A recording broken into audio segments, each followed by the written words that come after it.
I recently experienced a quantum healing hypnosis session with Naomi, a level 2 quantum healing hypnotherapist known for her depth, skill, and truly innovative approach. I did this because I've always been deeply curious about whether there's something more to our daily human lives than what we can see or measure. Part of me wanted to understand my purpose on a deeper level, and part of me simply wanted to explore the mystery of consciousness itself. What unfolded during the session went far beyond what I expected. It felt like stepping into another realm, one that revealed both the vastness of existence and the quiet truth within my own soul. In the beginning of my hypnosis session, I simply closed my eyes, took a deep breath, and allowed Naomi's gentle voice to guide me deeper into relaxation. My body felt heavy, but my mind began to float. Soon I found myself standing in front of something extraordinary, a massive pyramid glowing softly under a dark blue sky. The pyramid wasn't like the Egyptian ones I had seen in photos. Its surface was smooth, made of giant, rectangular white bricks that glistened faintly, as if each one held a subtle inner light. It felt both ancient and futuristic at the same time. Timeless, really. The sand around it wasn't harsh desert sand, but soft, like a beach that stretched into infinity. The air was still. The atmosphere felt sacred, serene, and full of reverence. Then I realized I had been here before.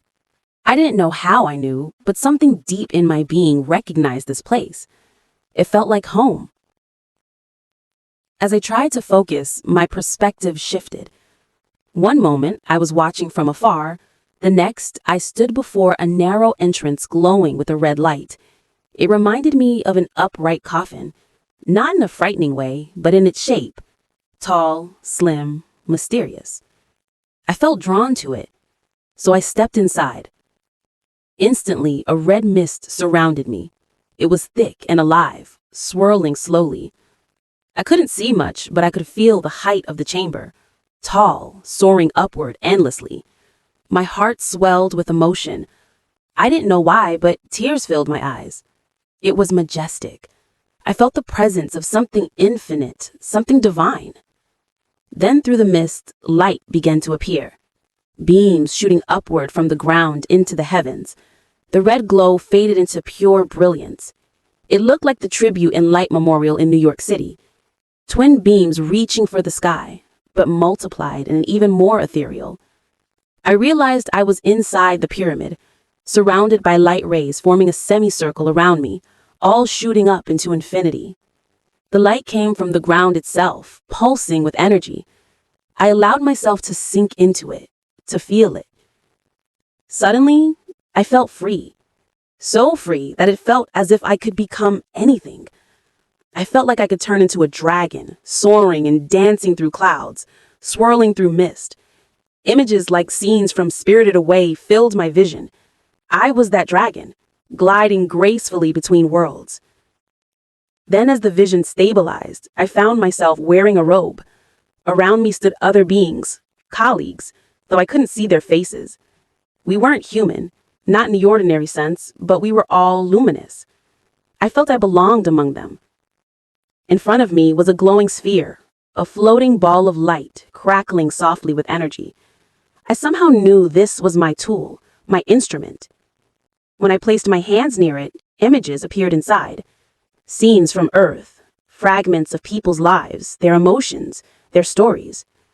I realized I was watching the human experience, almost like observing a film. Then I understood. This was my role. I was a story collector. My job in this pyramid realm was to gather the stories of human lives, translate them, and preserve them. Each life was like a book of energy. I saw myself writing those stories onto a thick marble slab, like a sacred writing board, grounded and radiant. Around me, floating books appeared and disappeared as I summoned them with intention. It was like a cosmic library that responded to thought. This was my work, collecting, understanding, and recording the stories of souls. It wasn't dramatic, it was sacred, quiet, and deeply meaningful. I began to feel the presence of others again. Though they didn't come close, I sensed them in distant pyramids, each working in their own light temples. They were focused, devoted, each contributing to something larger than I could yet comprehend. Then I felt a gentle invitation. I could visit them. When I shifted my awareness, I found myself walking through a soft pink sky. The horizon glowed like an eternal sunset. Clouds floated below me, and within them were trees, beautiful, unknown species, their leaves round and shimmering. I saw others gathering there, beings who felt like friends. They smiled, and one of them handed me a piece of bread. He had dark curly hair, a strong beard, and eyes full of peace. His presence radiated kindness and wisdom. I asked who he was, and the answer came quietly: Yeshua. I realized this was another name for Jesus, but here he was simply a friend. There was no sense of worship, no hierarchy, just warmth. He told me that everyone here was focused on their own divine work, and that I too must continue mine. He told me that I needed to write more stories, to share the wisdom I see and feel, because stories are light too. They awaken remembrance in others.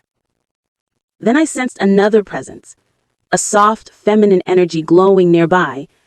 When I turned, I saw her, a woman with long golden hair, wearing a red band. Her aura was gentle, like the earth itself breathing. She was holding a vase-shaped bottle and petting a small creature beside her. Her name came through clearly: Gaia. She was the spirit of Earth. I could feel her love. It was maternal, patient, and infinite. She told me that Earth was awakening, cleansing herself of the heaviness that humanity has placed on her for so long. The natural disasters, the fires, the floods, they weren't punishments, but ways for Earth to heal, to release. She told me something important, that I must use my energy fully now, that my words and stories can help humans remember their connection to her. She said the wave of transformation on Earth is rising, and those who hold light in their hearts must ride that wave, not resist it. Then she said something that moved me deeply, that I will never truly feel at home anywhere unless I reconnect with this energy of love and oneness that I was feeling right now. That was home, not a physical place, but a state of being. As she said this, I felt tears again, tears of recognition. I understood that I had chosen to come to Earth out of curiosity, out of love for the human experience.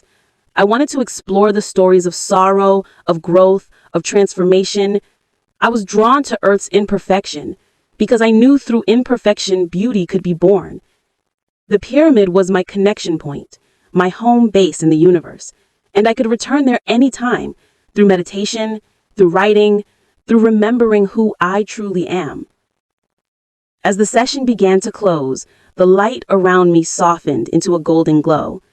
The pink sky deepened, and I felt gratitude swelling in my chest. I realized that this entire journey wasn't just about seeing beautiful visions.